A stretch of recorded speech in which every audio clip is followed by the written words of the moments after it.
Good morning everyone. I hope you all are fit and fine. Welcome to today's EduSet presentation. I am Manju Bhardwaj, lecturer in English, working with School Education Department, Haryana. Today we are taking up our topic from class 11th, written by A.J. Cronin, Birth. इस chapter में जो main character है doctor Andrew, he was able to save a stillborn child. किस तरह से उन्होंने अपने experiences से उस बच्चे की जान बचाई, आइए देखते हैं. Dear students, before we move to chapter, let's learn about the author. Archibald Joseph Cronin was a Scottish physician and novelist. His best known novel, The Citadel, 1937, tells of a Scottish doctor in a Welsh mining village who later shoots up the career ladder in London. A.J. क्रॉनिन एक Scottish physician भी थे और novelist भी थे. उनका best novel था the Citadel, जो कि 1937 में पब्लिश हुआ, जिसमें स्कॉटिश डॉक्टर जो कि वेल्श माइनिंग विलेज में काम करता है के बारे में बताया गया.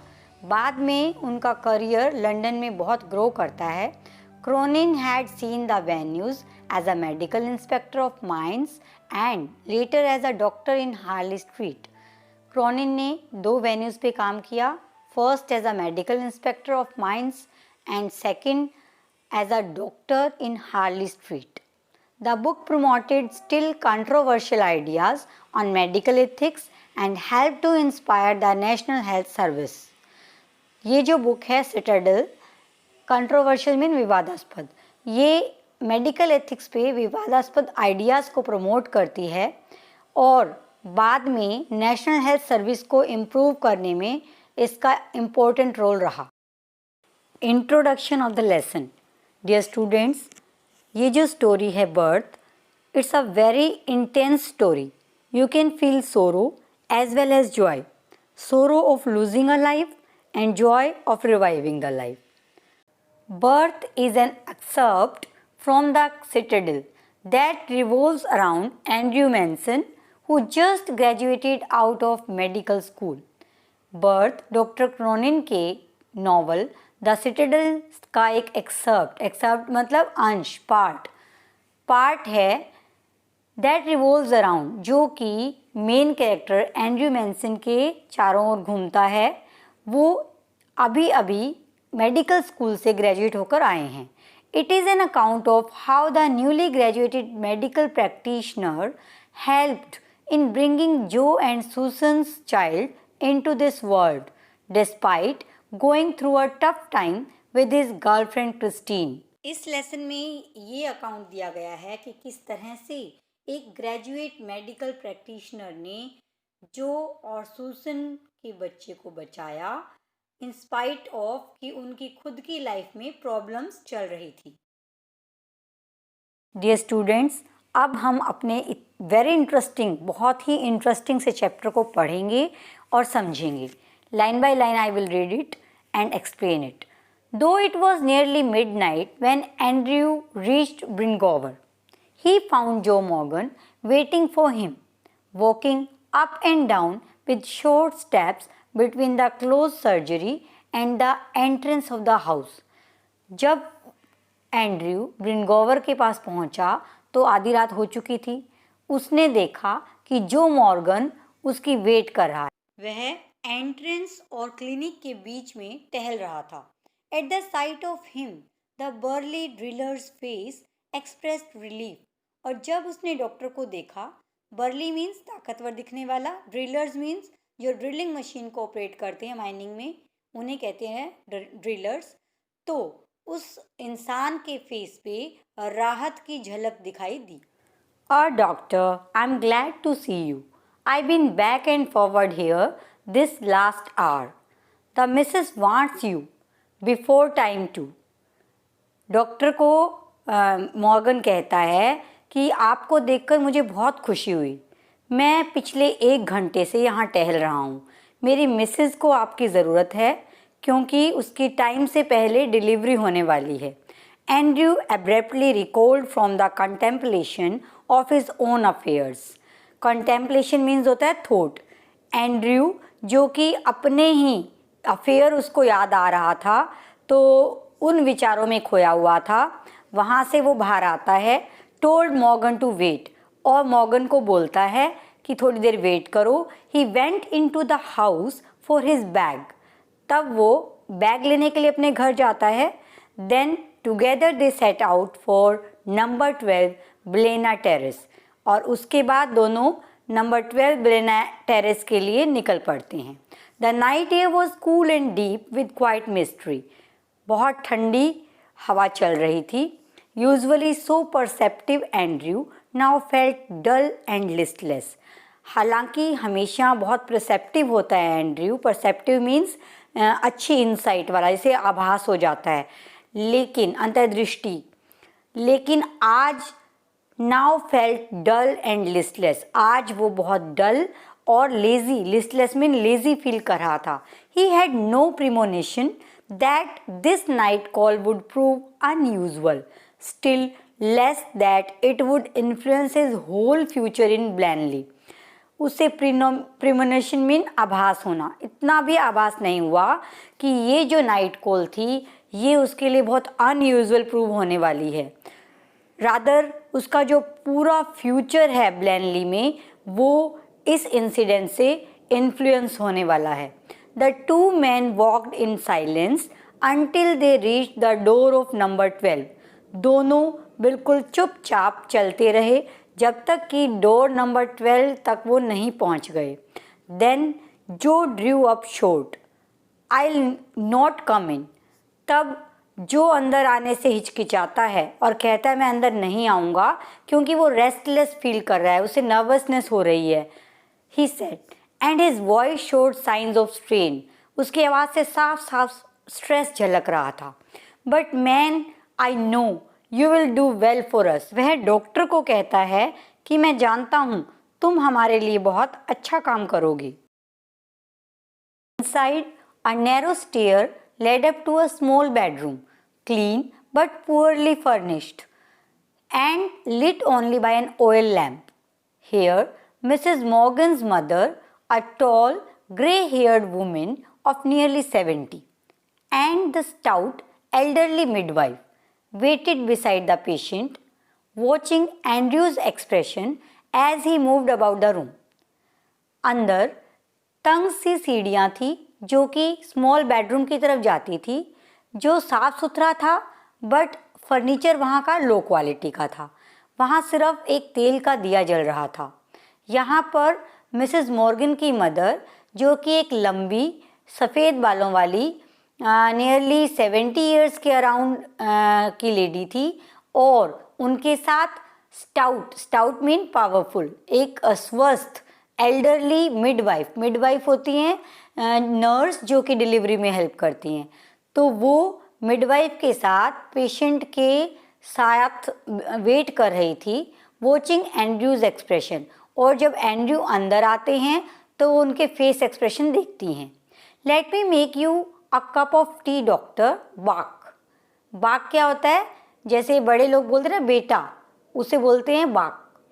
Let me make you a cup of T doctor, said the farmer quickly after a few moments. कुछ क्षण के बाद वो लेडी जल्दी से बोलती है कि डॉक्टर मैं आपके लिए एक चाय का कप बना देती हूँ। एंड्रयू स्माइल्ड फेंटली, एंड्रयू मुस्कुरा देता है। He saw that the old women, wise in experience, realized there must be a period of waiting, that she was afraid he would leave the case, saying he would return later. ये जो women थी वो काफ़ी experience और समझदार लगी doctor को। उसे ये एहसास था कि अभी डिलीवरी में कुछ टाइम है, और उसे ये डर लग रहा था कि कहीं डॉक्टर केस को छोड़कर चला ना जाए, या फिर वो ये कहे कि मैं थोड़ी देर में आता हूँ। Don't fret mother, I will not run away. Doctor कहता है डरो नहीं माँ, मैं नहीं भागूंगा। Down in the kitchen he drank the tea which she gave him. Overwrought as he was, he knew he could not snatch even an hour's sleep if he went home. He knew too that the case here would demand all his attention. A queer lethargy of spirit came upon him. He decided to remain until everything was over. नीचे जाकर उसने kitchen में चाय P. वह बहुत थका हुआ था। वह जानता था यदि घर गया तो 1 घंटा भी सो नहीं पाएगा। वह जानता था कि इस केस में ध्यान देने की ज़रूरत है। एक अजीब से लेजीनेस ने उसे घेर रखा था। उसने सोच लिया था कि केस के निपटने तक वह वहीं रुकेगा। और later he went upstairs again, noted the progress made, came down once more, sat by the kitchen fire. It was still except for the rustle of a cinder in the grate and the slow tick-tock of the wall clock. वह 1 घंटे बाद दोबारा ऊपर गया। उसने case की स्थिति देखी, वापस नीचे आ गया और रसोई में आग के पास बैठ गया। सब कुछ शांत था, केवल अंगीठी की आग और दीवार घड़ी की आवाज़ आ रही थी। नहीं, no, there was another sound, the beat of Morgan's footsteps as he paced in the street outside. मोगन के कदमों की आवाज़ भी आ रही थी क्योंकि वो बाहर गली में चहलकदमी कर रहा था। The old woman opposite him sat in her black dress, quite motionless, her eyes strangely alive and wise, probing, never leaving his face. Old woman जो ऑपोजिट बैठी थी उसके ब्लैक ड्रेस में, वो बिल्कुल क्वाइट थी और मोशनलेस थी, यानी कि हिलडुल नहीं रही थी, लेकिन उसकी आंखें बहुत अलाइव थी और वाइज थी और कॉन्टिन्यूसली उसके फेस की तरफ देख रही थी। His thoughts were heavy, muddled. उसके जो थॉट्स थे माइंड में वो बहुत ही heavy means unpleasant, muddled mean confuse, वो कन्फ्यूज हो चुका था। The episode he had witnessed at Cardiff Station still obsessed him morbidly. जो कार्डिफ स्टेशन पे एपिसोड इंसिडेंट हुआ था वो अभी भी उसको परेशान कर रहा था। Morbidly mean very unpleasant, disturbingly unhappy. उसको बहुत वो इंसिडेंट अनहैप्पी याद देकर गया है, इसलिए वो अभी तक उसके दिमाग में चल रहा है। He thought of Bramwell foolishly devoted to a women who deceived him sordidly. अब वो अलग अलग मैरिड कपल के बारे में सोच रहा है। सबसे पहले ब्रैमवेल के बारे में सोचता है जो कि एक डिवोटेड हस्बैंड है, लेकिन उसकी वाइफ डिसीव्ड मीन धोखा देना, सॉर्डिडली मीन्स अनप्लेजेंट बोरिंग वे में उसकी वाइफ उसे धोखा दे रही है। फिर वो एडवर्ड पेज के बारे में सोचता है, of Edward Page bound to the shrewish Blodwen, जो कि ब्लडवेन से शादी कर रखी है उसने और वो बहुत चालाक लेडी है। Of Denny living unhappily apart from his wife, फिर वो डैनी के बारे में सोचता है जो कि अपनी वाइफ से सेपरेट हो चुका है और अनहैप्पी है। His reason told him that all this marriages were dismal failures. ये सब कारण उसे दिखाते हैं कि ये सारी मैरिजेस जो हैं, डिसमल में निराशा, फेलियर आपको पता ही है, तो वो सारी मैरिजेस फेलियर हैं। It was a conclusion which in his present state made him wince, और यही कंक्लूजन था जो कि उसकी प्रेजेंट स्टेट में इस टाइम उसे शिवरिंग, विंस मीन शिवरिंग, कंपा, उसकी बॉडी को कंपा दे रहा था। He wished to consider marriage as an idyllic state, वो चाहता है, वो सोचता है कि मैरिज जो एक ऐसी चीज़ होनी चाहिए जो आपको खुशी दे। Yes, he could not otherwise consider it with the image of Christine before him, लेकिन जब वो क्रिस्टीन को इमेजिन कर रहा है और वो जो कार्डिफ स्टेशन पे उसके साथ उसका झगड़ा हुआ था, इस वजह से वो इसे इमेजिन नहीं कर पा रहा है। Her eyes shining towards him admitted no other conclusion, उसकी आंखें, क्रिस्टीन की आंखें चमकती हुई उसकी तरफ देख रही है और वो कोई कंक्लूजन नहीं ले पा रहा है, रिजल्ट नहीं निकाल पा रहा है। It was the conflict between his level doubting mind and his overflowing heart which left him resentful and confused. उसके माइंड और हार्ट के बीच में द्वंद्व चल रहा है, जिसकी वजह से वो बिल्कुल कंफ्यूज हो गया है। ही late his chin sink upon his chest, stretched out his legs, stared broodingly into the fire. उसने अपनी चिन को अपने चेस्ट पे रख लिया, अपनी टांगे फैला ली, स्टेयर्ड ब्रूडिंगली, ब्रूडिंगली मीन्स होता है thinking of painful memories, into the fire, और वो आग की तरफ देखते हुए अपनी पेनफुल मेमोरीज जो है उसके बारे में सोचता रहता है। ही remained like this so long, और ऐसी स्थिति में वो बहुत लंबे टाइम तक रहता है। And his thoughts were so filled with Christine that he started when the old woman opposite suddenly addressed him, और वो क्रिस्टीन के बारे में सोचते हुए इतना डूब जाता है अपने विचारों में कि जब ओल्ड वुमन उसे पुकारती है तो वो एकदम से चौंक जाता है। Her meditation had pursued a different course, और इसी के साथ मेडिटेशन मीन थॉट्स, उसके जो विचार थे वो दूसरी डायरेक्शन में चले गए। Susan said not to give her the chloroform if it would harm the baby. Old lady कहती है कि सूजन ने कहा था कि उसे क्लोरोफॉर्म यानी कि बेहोशी की दवा ना दी जाए, ये बच्चे को नुकसान पहुंचा सकती है। She is awful set upon this child doctor बा। Her old eyes warmed at a sudden thought. She added in a low tone, "Oh, we all are." Doctor को कहते हुए उसकी आंखों में चमक आ गई है कि शायद अब डिलीवरी का टाइम पास आ गया था, तो वो लेडी अब थोड़ी हैप्पी फील कर रही है। उसने कहा कि हम सब एक जैसे हैं। ही collected himself with an effort. Doctor बड़ी मुश्किल से अपने आप को संभालता है। It won't do any harm the anaesthetic, he said kindly, they will be all right. Doctor ने कहा कि क्लोरोफॉर्म एनेस्थेटिक मीन्स बेहोशी की दवा से कोई भी नुकसान नहीं होगा। बहुत ही प्यार से उसने समझाया, they will be all right, वो ठीक हो जाएंगे। Here the nurse voice was heard calling from the top landing. अब नर्स की आवाज़ आती है जो कि ऊपर से बुला रही थी। Andrew glanced at the clock which now showed 3:30। Andrew घड़ी की तरफ देखता है जो कि अब 3:30 बजे का टाइम दिखा रही थी। He rose and went up to the bedroom. वो उठा और बेडरूम की तरफ गया। He perceived that he might now begin his work. उसे ऐसा महसूस हो रहा था कि वो अब अपना काम कर सकता था। डियर स्टूडेंट्स, अब जो आपके चैप्टर का पार्ट स्टार्ट होने जा रहा है बहुत इम्पोर्टेंट है और इंटरेस्टिंग भी है। सो प्लीज़ इसे बहुत ध्यान से सुनिए और समझिए। An hour elapsed. It was a long, harsh struggle. Then, as the first streaks of dawn strayed past the broken edges of the blind, the child was born, lifeless. Elapsed mean past, बीत जाना. Streaks mean rays. Dawn, early morning. Blind, curtain. तो जब सुबह की पहली किरण पर्दे में से आई, चाइल्ड का बर्थ हुआ, बट वह चाइल्ड लाइफलेस था, stillborn child. As he gazed at still form, a shiver of horror passed over Andrew.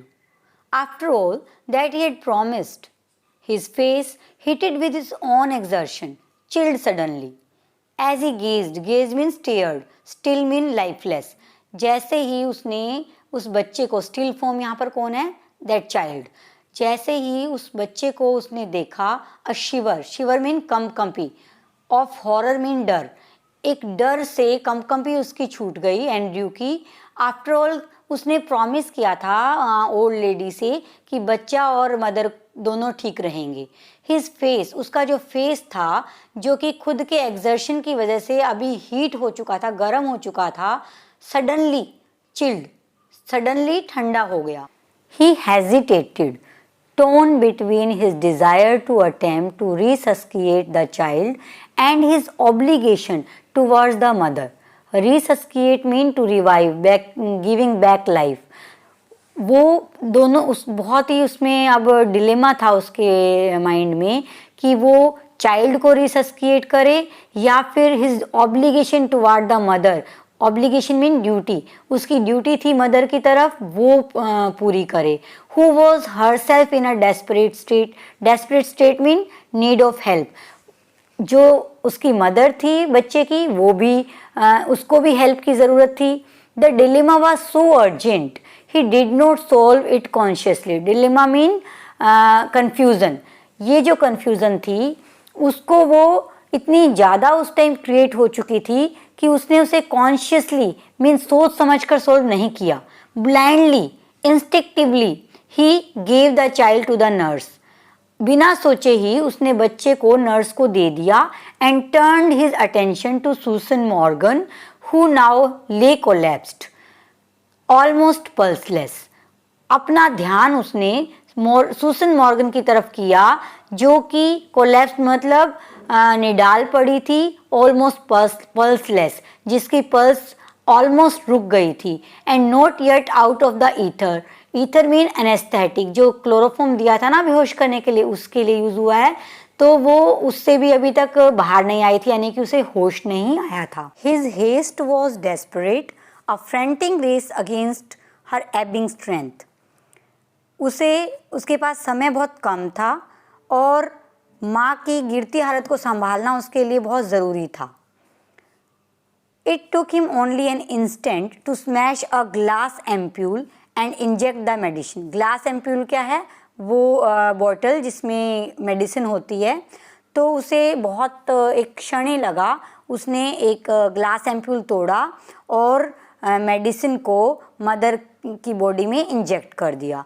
Then he flung down the hypodermic syringe and worked unsparingly to restore the flaccid woman.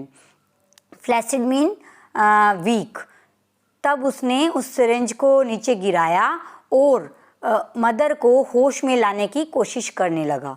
After a few minutes of feverish effort, feverish mean बहुत strongly desperately effort किए उसने, तो जब उसने काफ़ी hardly efforts की कोशिश की, हर हार्ट स्ट्रेंथन, तो मदर का हार्ट था वो स्ट्रेंथन अप हो गया। He saw that he might safely leave her. उसे देखा कि वो मदर को छोड़ सकता है। ही स्वंग राउंड, वो जल्दी से मुड़ा।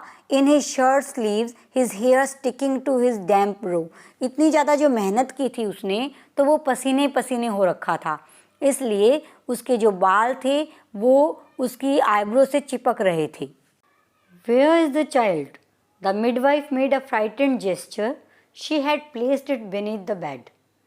In a flash, Andrew knelt down, fishing amongst the sodden newspapers below the bed.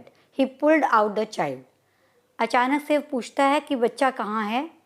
Midwife एक डरा हुआ जेस्चर बनाती है क्योंकि उसने बच्चे को मरा हुआ समझकर बेड के नीचे रख दिया था। एक फ्लैश की तरह एकदम से एंड्रू नीचे झुकता है और न्यूज़पेपर, जो डैम्प न्यूज़पेपर थे, सोडन मीन गीले न्यूज़पेपर जो बेड के नीचे रखे हुए थे, वहाँ से बच्चे को ढूंढकर खींचकर निकाल लेता है। अ बॉय परफेक्टली फॉर्म्ड, ये एक बेबी बॉय था जिसकी फिजिकल अपीयरेंस बिल्कुल परफेक्ट थी। The limp warm body was white and soft as tallow. Limp means lifeless, उसकी जो लाइफलेस बॉडी थी वो अभी हल्की वार्म थी, मीन्स गर्म थी। Was white and soft as tallow. Tallow क्या होता है? एक एनिमल फैट होती है, तो उस जैसी उसकी बॉडी वाइट एंड सॉफ्ट थी। द कोर्ड हेस्टिली स्लैश्ड ले लाइक अ ब्रोकन स्टेम। जो कोर्ड क्या होती है? जिससे बेबी अटैच होता है मदर से, तो वो कोर्ड जल्दबाजी में काट दी गई थी। ले लाइक अ ब्रोकन स्टेम, इसीलिए एक टूटी हुई स्टेम की तरह नज़र आ रही थी। The skin was of a lovely texture, smooth and tender. Baby की स्किन बहुत ही प्यारे टेक्सचर की थी, बिल्कुल स्मूथ और soft. The head lolled on the thin neck, उसकी नेक पतली थी और क्योंकि वो लाइफलेस था इसलिए हेड उस पर हंग करा था। लोल्ड मीन लटका हुआ। द लिम्स सीम्ड बोनलेस, और उसके लिम्स यानी कि हैंड्स एंड लेग्स जो थे वो ऐसे दिखाई दे रहे थे जैसे उनमें बोन्स नहीं हैं। Still kneeling, Andrew stared at the child with a haggard frown. Haggard mean tired. अभी भी वो घुटनों पर बैठा था और बच्चे को घूर रहा था, बहुत थका हुआ था, इसीलिए उसे गुस्सा आ रहा था। The whiteness meant only one thing, asphyxia pallida, and his mind unnaturally tense.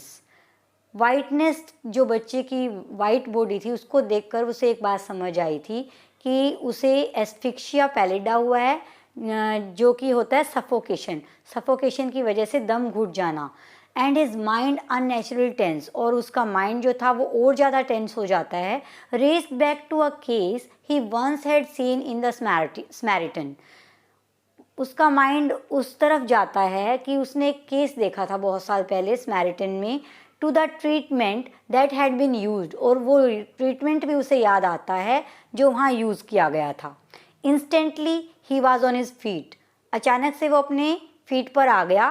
Gate me hot water and cold water he threw out to the nurse, उसने नर्स को आवाज़ लगाई कि जल्दी से मुझे हॉट वाटर और कोल्ड वाटर ला कर दो, एंड बेसिन्स टू, और साथ में बेसिन्स भी लाना, क्विक क्विक जल्दी से। But doctor, she faltered, nurse अभी भी कंफ्यूजन में है। Faltered mean confusion.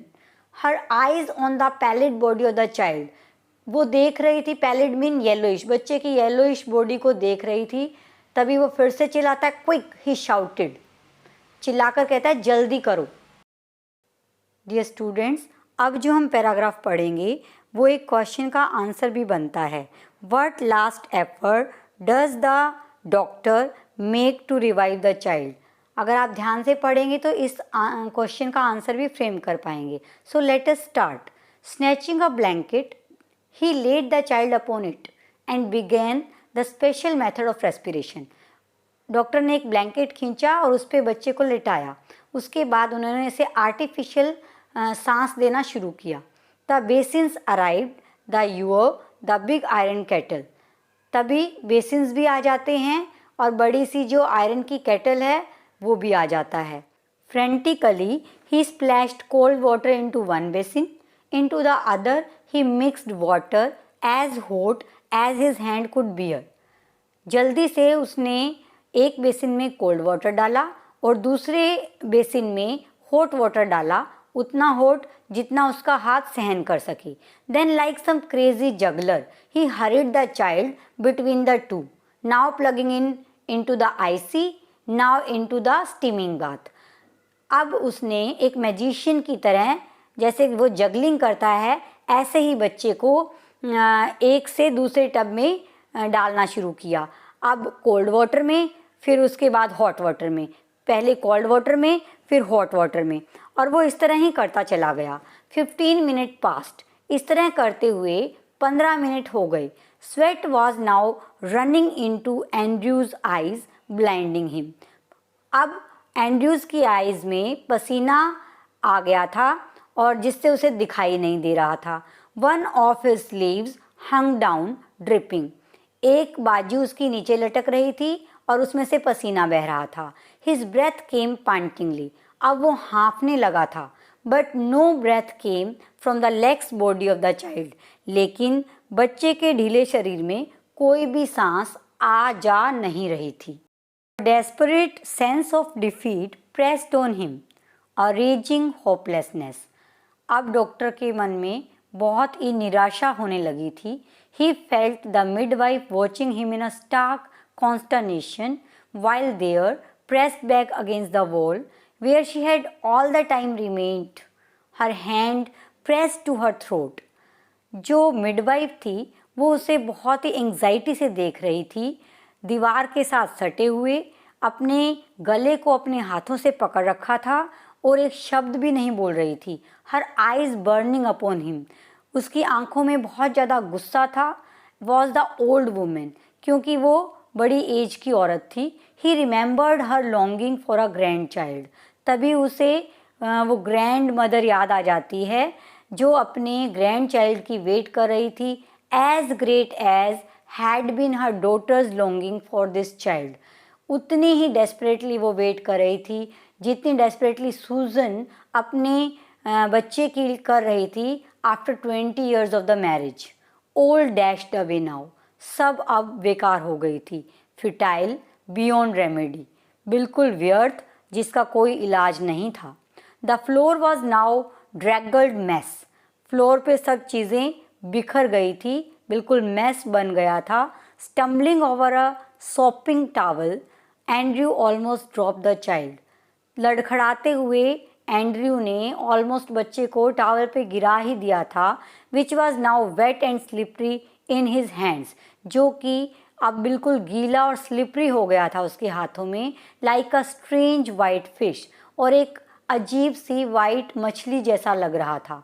For mercy's sake doctor, whimpered the midwife. अब मिडवाइफ बोलती है, भगवान के लिए डॉक्टर इसे छोड़ दो, इट्स स्टिल बॉर्न, ये मरा हुआ ही पैदा हुआ था। Andrew did not heed her. Heed mean paid attention. Beaten, despairing, having labored in vain for half an hour, he still persisted in one last effort. Andrew ने उसकी बात पर ध्यान नहीं दिया। इतनी देर तक बीट करने के बाद, इतना मेहनत करने के बाद, आधा घंटे तक व्यर्थ में मेहनत करने के बाद अभी भी वो परसिस्ट कर रहा था कि एक लास्ट कोशिश और करना चाह रहा था। Rubbing the child with a rough टाल, अब वो बच्चे को एक रफ टाल से रब कर रहा था। Crushing and release the little chest with both his hands, बारी बार बच्चे की छोटी सी चेस्ट को क्रश कर रहा था और फिर रिलीज कर रहा था। Trying to get breath into that limp body, ताकि उसकी लाइफलेस बॉडी में सांस आ जाए। And then as by a miracle, the pygmy chest, which his hands enclosed, gave a short convulsive heave. तभी एक चमत्कार होता है, और पिग्मी मीन स्मॉल, वो छोटी सी चेस्ट जो उसके हाथ में थी वो एक छोटी सी सांस लेती है। अनदर एंड अनदर, फिर एक और, फिर एक और।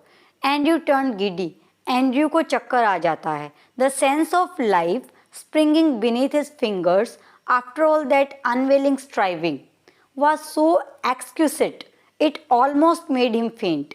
जो सेंस ऑफ लाइफ, जो उसकी उंगलियों के नीचे लाइफ वापस आने की अनुभूति थी, वो इतनी ज़बरदस्त थी, इतनी शानदार थी।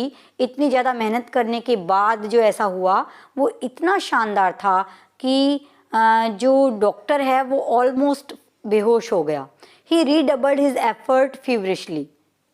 उसने अपने कोशिश डबल कर दिए और तेजी से कोशिश करने लगा। The child was gasping now, deeper and deeper. अब बच्चा गहरे गहरे सांस लेने लगा। A bubble of mucus came from one tiny nostril. उसकी छोटे से नोस्ट्रिल से एक बबल आता है। A joyful iridescent bubble. यह बहुत ही खुशियों भरा चमकता हुआ बबल था। The limbs were no longer boneless, अब उसके हाथ पैर बोनलेस नहीं थे। The head no longer lay back spinelessly, अब उसका सिर भी लटका हुआ नहीं था। The blanched skin was slowly turning pink, और जो वाइट थी स्किन वो अब धीरे धीरे पिंक होने लगी थी। Then exquisitely came the child's cry, और फिर शानदार तरीके से, ज़बरदस्त तरीके से बच्चे के रोने की आवाज़ आती है। सो स्टूडेंट्स, चमत्कार हो जाता है। Dear father in heaven, the nurse sobbed hysterically, it's come alive. हे ईश्वर, नर्स रोने लगती है, वो कहती है यह आ गया, यह जिंदा हो गया। Andrew handed her the child, Andrew बच्चे को नर्स को दे देता है। He felt weak and dazed, उसे बहुत कमज़ोरी महसूस हो रही थी। अबाउट हिम द रूम ले इन अ शडरिंग लिटर, और जो रूम था वो बुरी तरह से मैस हो गया था। सब कबाड़ जैसा नज़र आ रहा था। कहीं blankets, towels, basins, soiled instruments, the hypodermic syringes impaled by the point in the linoleum, the ewe knocked over, the kettle on its side in a paddle of water. अब ये इतनी सारी चीज़ें जो कि इस प्रोसेस में यूज़ हुई थी, सब इधर उधर बिखरी पड़ी थी।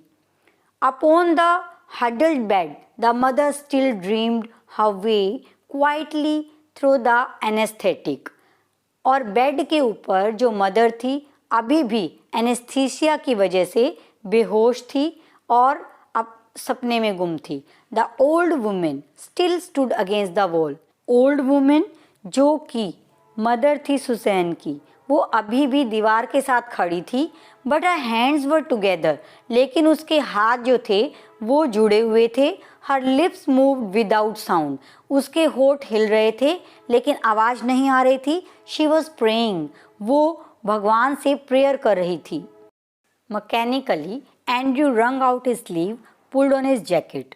मैकेनिकली, बिल्कुल मशीन की तरह एंड्रयू ने अपनी स्लीव्स ठीक की और अपनी जैकेट पहन ली। I'll fetch my bag later, nurse, मैं अपना बैग बाद में ले जाऊंगा nurse. He went downstairs through the kitchen into the scullery, और वो नीचे जाता और स्क्लरी में किचन से स्क्लरी में होकर स्क्लरी में जाता है। His लिप्स वर ड्राई, उसके होठ सूख चुके थे। At the slurry he took a long drink of water, slurry में वो पानी पीता है। He reached for his hat and coat, तब उसने अपना हैट और कोट लिया। Outside he found Joe standing on the pavement with a tense expectant face, वहाँ पर उसे जो मिलता है जो कि बहुत टेंस है और बड़ी उम्मीद के साथ उसे देखता है। ऑल राइट जो, he said thickly, both all right, तब वो कहता है जो बिल्कुल ठीक है, सब कुछ ठीक ठाक है, वो दोनों ही ठीक हैं। इट वॉज क्वाइट लाइट, बहुत लाइट हो चुकी थी। नियरली 5 o'clock, 5 बजे का टाइम था। A few miners were already in the streets, कुछ माइनर स्ट्रीट में आ चुके थे। The first of the night shift moving out as Andrew walked with them, spent and slow, his footfalls echoing with the other under the morning sky. जब उन miners के साथ Andrew चल रहा था तो उसके फुट स्टेप की इको हो रही थी। ही केप्ट थिंकिंग ब्लाइंडली, लेकिन वो कुछ भी नहीं सुन रहा था, सोचे जा रहा था blindly. Oblivious to all other work he had done in blindly, वो ये सोच रहा था कि उसने जितने भी काम किए हैं ब्लाइंडली में, I have done something, oh God I have done something real at last. उसे एक सेंस ऑफ अचीवमेंट फील हो रही थी, उसे ऐसा लग रहा था कि उसने एट लास्ट कुछ अचीवमेंट हासिल कर ली थी। लास्ट में केवल उसने इतना ही बोला, हे मेरे ईश्वर, मैंने भी कुछ सच्चा काम कर ही लिया। So students, we have completed explanation of our chapter birth. Now there is home assignment. Read the chapter on your own and write the important words in the chapter with their meaning in your notebook. सारे जो मैंने slides के अंदर underline word किए हैं वो आपके new words हैं, वो आपको अपनी नोटबुक में लिखने हैं after reading the chapter. Dear students, I hope आपको लेसन बहुत अच्छे से समझ आ गया है। बर्थ पार्ट 2 में हम समरी और जितने भी इसके इम्पोर्टेंट क्वेश्चन आंसर्स हैं वो करेंगे। Thanks for watching.